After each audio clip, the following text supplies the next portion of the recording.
Before more Hyrule gets revealed, we must explain Hyrule's types. The goal of reimagining some of the types is so that they're better integrated into the world of Zelda without changing their interactions with one another.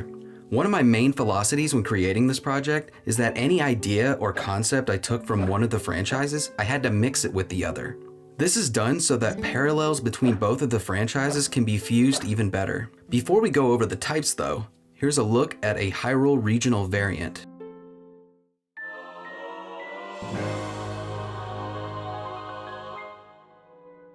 This is Hyrulean Hoot Hoot. It's inspired by Kapora Gabora from Ocarina of Time. If you know who this is, you already know how this Hoot Hoot's gonna be. If you stick around to the end of the video, maybe it'll evolve. Its types are Hyrule and Sky. So let's start the type explanations with the first type, Hyrule. Hyrule type is normal type reimagined. Just like normal type, Hyrule type has basic creatures in it.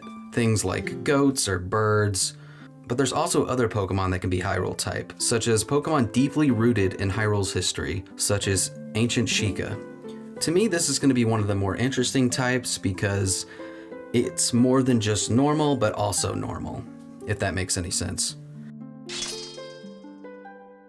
The next type we're going to look at is the Sky type. Sky type is a reimagined version of Flying type. And while it's not very different, the word sky is a word that's commonly used in Zelda a lot. If you think of things like Skyward Sword or City in the Sky, I'm trying to use words like this so that it's more able to show the relationship between that type and Zelda. Also, with Tears of the Kingdom coming out, you already know that there's going to be a lot of things related to the sky, and I'm really excited to see what all enemies and creatures that we're going to see in the skies above Hyrule that can be this type. The next type we're going to look at is the Forest type. The Forest type is a reimagined version of the Grass type. This type applies to not only plant-like Pokemon like the Grass type, but also Pokemon that reside in forested areas.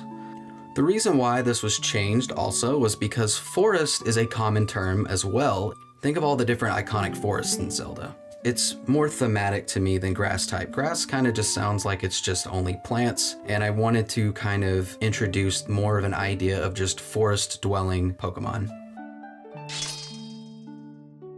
The next type we're looking at is the Fire type. Fire type is pretty much no different.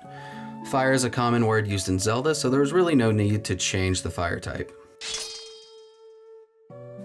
The next type we're going to look at is Water type. Water type stayed the same because water is still a very popular theme in Zelda, and the only difference is that there might be less fish-like Pokemon.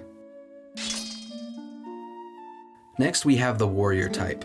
Warrior type is a reimagined version of the Fighting type. Now the difference between Warrior and Fighting is that fighting Pokemon tend to focus more on fighting combat styles, such as karate or boxing, but in Zelda there's not really anything like that. There are a few things, but it wasn't enough to make a type over, so I reimagined it to Warrior type. Things that revolve around being a warrior will have this typing. The next type is the Desert type. Desert type is a reimagined version of the Ground type. Desert focuses on sand or desert-based Pokemon. As you know, deserts are a pretty popular biome in Zelda. So pretty much anything revolving around the Gerudo Desert will probably be Desert type. But there are some other exceptions, and you'll see that in the future.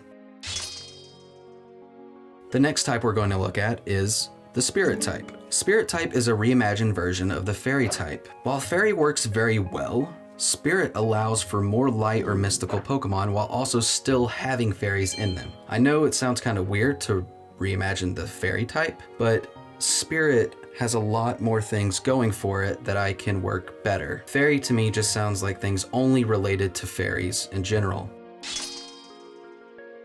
Next is the Electric type. Electric in Hyrule is very similar to Electric in Pokemon, except it will focus less on mechanical and machine-like Pokemon and more on natural electricity and bioelectrical electricity Pokemon, or just Pokemon related to different lightning effects around in Hyrule. The next type is the Bug type. While Bug sounds pretty straightforward, in Hyrule it applies to more bug-like creatures rather than the common bugs that you would see in the Pokemon world.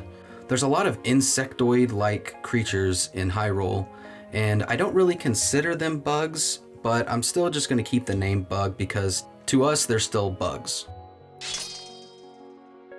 Next, we have the ice type. The ice type pretty much has 0 change.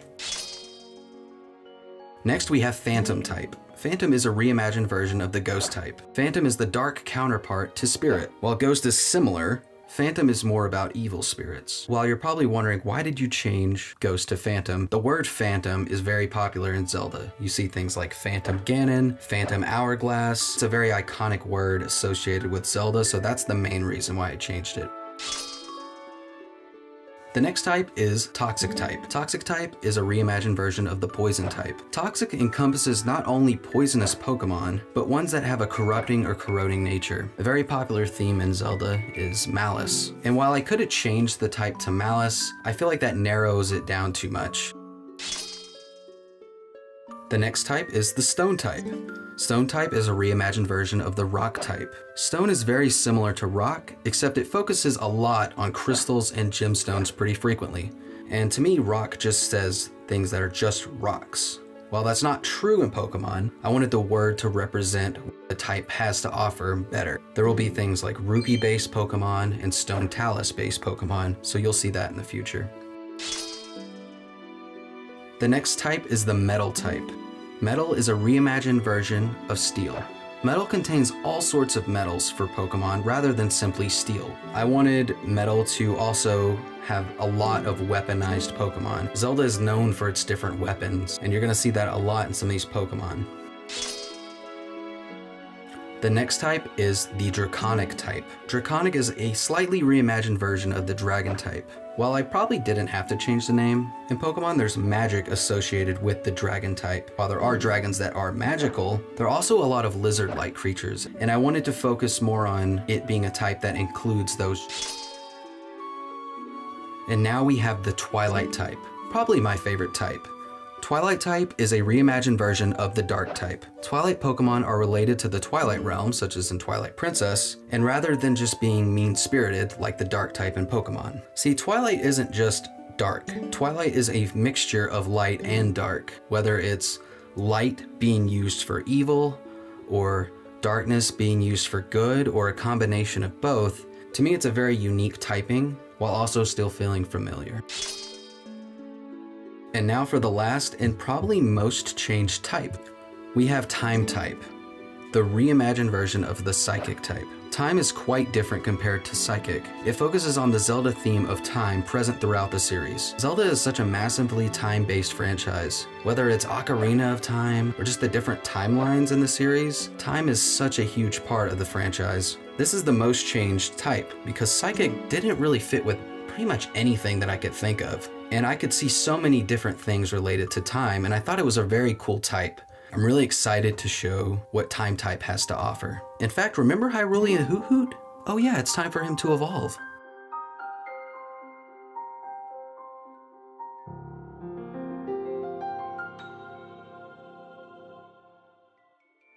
I can now introduce you to Hyrulean Hoot Hoot's evolution, Infinitrix, the reincarnation Pokemon. They are said to be a vessel of a long-lost soul of a sage. They bring about guidance and knowledge. Some say that when they fly over you, you get slightly older or younger. So Infinitrix is a regional evolution to Hoot Hoot, kind of similar to Wooper and Clodsire. I really wanted to still kind of capture the essence of Noctowl. While I really like Noctowl, I feel like it's lacking a little bit, and I wanted to bring that kind of grand feeling that Gabora has with its big size. The feather shape on its neck and wings is kind of similar to gears of a clock because I'm trying to emphasize the time type that it has. Also, if you flip it upside down, you can still see that there is a fake face. I also added the medallion symbol of light on its wings and kind of gave it a blue glow to kind of show that it's infused with this time power. I personally really love this design. It kind of makes me like Hoot Hoot a lot more, knowing that it will evolve into this. And yeah, if you want, in the description below, I have icons to all the Zelda types, the Pokemon types that I've made. I even have a white version of the Pokemon types that I made. So if you guys want to download those and use them for your own designs or whatever, you can.